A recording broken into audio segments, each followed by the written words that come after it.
नमस्कार साथियों, आप सभी का स्वागत है एजुकेशन लाइन में। दोस्तों, बीएसटीसी परीक्षा 2022 के लिए इस वीडियो में हम टॉप 30 क्वेश्चन है वो पढ़ने वाले हैं। तो इससे पहले की सीरीज़ भी आपने देखी होगी। तो चलिए दोस्तों, वीडियो स्टार्ट करते हैं। वीडियो स्टार्ट करने से पहले आपसे रिक्वेस्ट होगी, प्लीज़ चैनल को सब्सक्राइब कर लीजिए, वीडियो को लाइक कीजिए। बाकी आपका कोई भी कमेंट है आप मुझे कमेंट कर सकते हैं।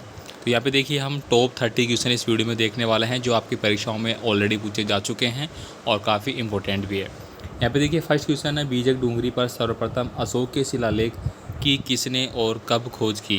तो दोस्तों, इस प्रश्न का सही आंसर ऑप्शन नंबर 4 हो जाएगा। कैप्टन बट ने 1837 में की थी। और आपने ये भी पढ़ा होगा कि अशोक के जो शिलालेख थे 1837 में जेम्स प्रिंसेस ने पढ़ने का प्रयास भी किया गया था। किस स्थान को ताम्रवती नगरी के रूप में जाना जाता है। तो ये देखिए, कई बार रिपीट हो चुका है ये प्रश्न हमारे सामने। तो आहड़ जो सभ्यता है उदयपुर से रिलेटेड, ठीक है, तो उसी को हम क्या बोलते हैं, ताम्रवती नगरी के नाम से जानते हैं। बाकी ताम्रवती जो जननी है वो आपको कमेंट करना है। ये मैं कई बार पूछ भी चुका हूँ और बता भी चुका हूँ। खातौली का जो युद्ध है वो किस किस के मध्य हुआ था। तो खातौली का युद्ध साथियों वो इब्राहिम लोधी और महाराणा संग्राम सिंह के मध्य हुआ था। तो ये आपका सही आंसर है। दोस्तों, बहुत ज़्यादा इंपॉर्टेंट क्वेश्चन मैं आपको बता रहा हूँ, उनको आपको अच्छे से याद कर लेना है। मारवाड़ का प्रताप किसे कहा जाता है। ये बहुत ज़्यादा इंपॉर्टेंट क्वेश्चन है और पहले भी आ चुका है। तो मारवाड़ का प्रताप है वो राव चंद्रसेन को कहा जाता है। ठीक है, राव चंद्रसेन को। ऑप्शन में महाराणा प्रताप आ जाए तो उसको नहीं करना है। आगे देखिए, अखियाशी सिक्के किस रियासत में प्रचलित थे। तो दोस्तों, ये कहाँ पे प्रचलित थे। तो ये आपके जैसलमेर में थे। ऑप्शन नंबर 3 आपका सही आंसर है। कर्नल जेम्स टोड जो थे उन्होंने किस युद्ध को मेवाड़ का थर्मोपली कहा है। तो हल्दीघाटी के युद्ध को थर्मोपली कहा है। और जो मैराथन है, मैराथन का युद्ध है वो किसको बोला था, ये मैंने पहले बताया था आपका। जो दिवेरी का युद्ध है उसको उन्होंने क्या बोला था, मैराथन। आगे देखिए, 8वीं से 10वीं शताब्दी तक राजस्थान में किस राजपूत वंश का जो वर्चस्व था वो रहा था। तो वो प्रतिहार वंश का रहा है। प्रतिहार यानी कि जो गुर्जर प्रतिहार थे उनका रहा था यहाँ पे। ठीक है, आगे देखिए, मुगल विरोधी कार्यवाही की दृष्टि से महाराणा प्रताप का पथ प्रदर्शक माना जाता है। तो किसको माना जाता है, राव चंद्रसेन को माना जाता है। तो ऑप्शन नंबर ए आपका सही आंसर हो जाता है। नेक्स्ट देखिए, सुमेलगिरी का युद्ध जो कि 1545 में हुआ था वो किस किस के मध्य हुआ था। ये बहुत इंपॉर्टेंट प्रश्न है। तो दोस्तों, ये हुआ था राव मालदेव और शेरशाह सूरी के मध्य।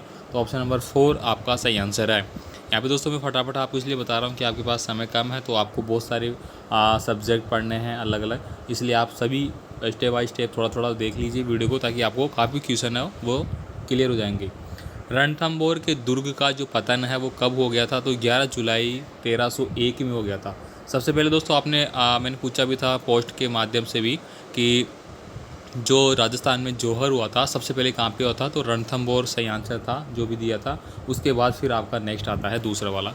इसके बाद देखिए, छत्रपति शिवाजी को पुरंदर की संधि 1665 ईस्वी में किसके विवश करने पर शासक के द्वारा थे वो। तो यहाँ पे मिर्ज़ा राजा जयसिंह के द्वारा थी वो। ठीक है, आगे देखिए, राजस्थान में ईस्ट इंडिया कंपनी के साथ संधि करने वाला अंतिम राज्य था।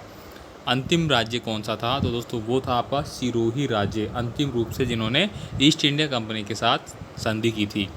मारवाड़ के राठौर वंश का संस्थापक था।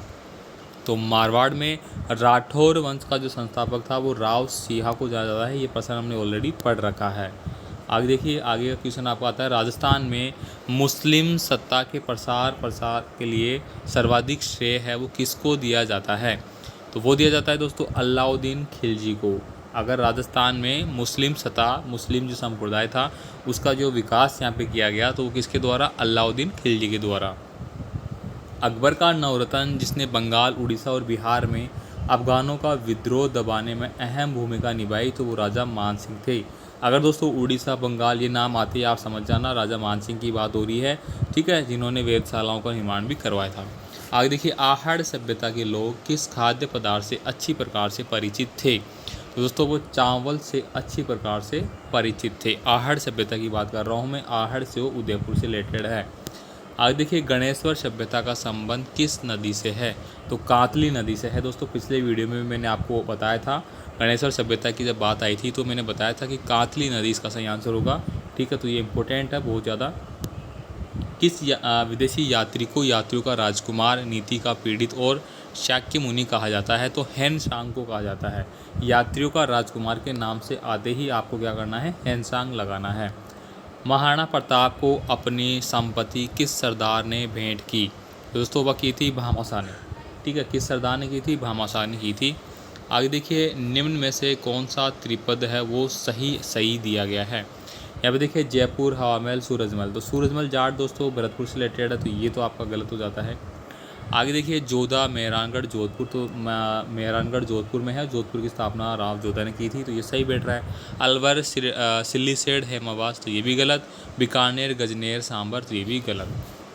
हुमायूं को राखी भेजी थी, किस रानी ने भेजी थी? तो दोस्तों हमने स्पष्ट रूप से पहले पढ़ा था, रानी कर्मावती है। इन्होंने ही दोस्तों क्या किया था, यहाँ पे हुमायूं को अपनी रक्षा के लिए, जो बहादुर शाह थे, ठीक है, उनके आक्रमण करने की संभावनाएं थी, इसलिए उन्होंने क्या किया था, हुमायूं को राखी भेंट करके सहायता प्राप्त करने के लिए आग्रह किया था, लेकिन वो लेट हो गए थे, बाद में आए थे वो। यहाँ पे देखिए, राठौर वंश का प्रथम बड़ा शासक कौन सा था? तो वो था राव चूड़ा। दोस्तों राठौर वंश में जो सबसे ज़्यादा माना जाता है वो राव चूड़ा को माना जाता है। ठीक है, ये पर्सन हमने पढ़ा था, दूसरी लैंग्वेज में पढ़ा था, है ना। चित्तौड़गढ़ के शासक वंश का नाम था, तो अभी हमने पढ़ा गुहिल वंश। ठीक है, गुहिल वंशों के बारे में हमने पढ़ा, चौहान, राठौर, गढ़वाल, ये सारे थे दोस्तों। राजस्थान की प्रसिद्ध कृष्ण भक्त कवियत्री कौन थी? तो ये तो कोई भी बता सकता है, मीराबाई थी।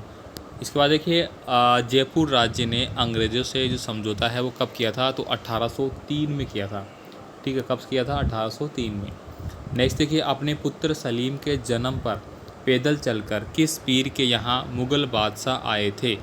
मतलब ऐसा पीर था जहाँ पे पैदल चल के हैं वो मुग़ल बादशाह वहाँ पे पहुँचे थे अपने पुत्र सलीम के जन्म पे। तो शेख मोइनुद्दीन चिश्ती यहाँ पे आए थे, तो ऑप्शन नंबर ए हो जाएगा आपका। आगे देखिए, यहाँ पे निम्न में से कौन सा राजपूत शासक था जिसने सर्वप्रथम मुग़ल सम्राट अकबर की अधीनता स्वीकार की? तो दोस्तों वो था बहारमल। आमेर का था, सबसे पहले इन्होंने किया था, इन्होंने अपना वैवाहिक संबंध है वो वहाँ से बनाए थे, इसलिए बहारमल आएगा। कल्याणमल तो दोस्तों कहाँ पे आ जाएगा? बीकानेर के रिलेटेड है। मुगलों से सर्वप्रथम वैवाहिक संबंध स्थापित किए थे, तो कछवा शासकों ने। दोस्तों अभी हमने पढ़ा आमेर के बारे में, तो आमेर के जो शासक थे कछवा वंश के, उन्होंने ही सबसे पहले उनकी अधीनता स्वीकार की और उनके साथ वैवाहिक संबंध बनाए, जो कि आपने पढ़ा है जोधा से रिलेटेड है वो। ठीक है, अकबर जोधा। तो दोस्तों ये देखिए, एक और हमने लगभग 30% पढ़ लिए सेकंड पार्ट में। तो आई होप दोस्तों आपको बहुत सारे क्वेश्चन समझ में आए होंगे, यहाँ से आपके पर्सन ज़रूर मिलेंगे। तो मिलते हैं दोस्तों अगले और टॉप 30 क्वेश्चनों के साथ अगले वीडियो में। तब तक के लिए जय हिंद, अपनी तैयारी करते रहिए, धन्यवाद।